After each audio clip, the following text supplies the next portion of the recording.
வயநாட்டில் பார்த்தீங்கன்னா நம்ம நினச்சி பார்க்க முடியாத அளவுக்கு பெரிய இழப்பு ஏற்பட்டிருக்கு. இந்த நியூஸ் சேனல்லாம் வரது பார்த்திங்கன்னா ரொம்ப ஒரு கம்மியான அமௌண்ட் தான் நான் ஃபீல் பண்ணுறேன். ஏன்னா அவ்வளோ பெரிய பேரிழப்பு அது. அவங்க அஃபிஷியலாக எப்போ தான் விடுவாங்கன்னு தெரியல. தமிழக வெற்றிக்கழக சார்பில் ஒரு பக்காவான பிளான் தளபதி அவர்கள் ரெடி பண்ணிட்டுருப்பார். நான் போன வீடியோவில் சொல்லியிருப்பேன், நேற்று சொல்லியிருப்பேன். ப்ராப்பரான வழியில் அங்கே இருக்க தமிழக வெற்றிக்கழக தோழர்களை வச்சு சரியான விதத்தில் மக்களுக்கு நேரடியாக மக்களுக்கு போய் பாதிக்கப்பட்ட மக்களுக்கு நேரடியாக உதவி போகிற அளவுக்கு தான் பிளானை ரெடி பண்ணிகிட்டு இருக்காரு. கண்டிப்பாக கூடிய விரைவில் அந்த மக்களுக்கான உதவி அங்கே கொண்டு சேர்க்கப்படும்.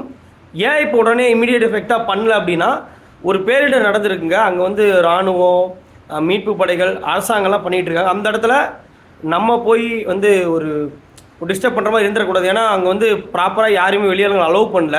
ஏன்னா அதுக்கு தகுதியான ஆளுகளை மட்டும்தான் அங்கே வச்சு மீட் பண்ணிட்டு இருக்காங்க. மீட்பு பண்ணி முடிஞ்சதுக்கப்புறம் கண்டிப்பாக ஒரு நிவாரண உதவிகளை தமிழக வெற்றிக் கழகம் பங்கேற்கும். தேங்க்ஸ்.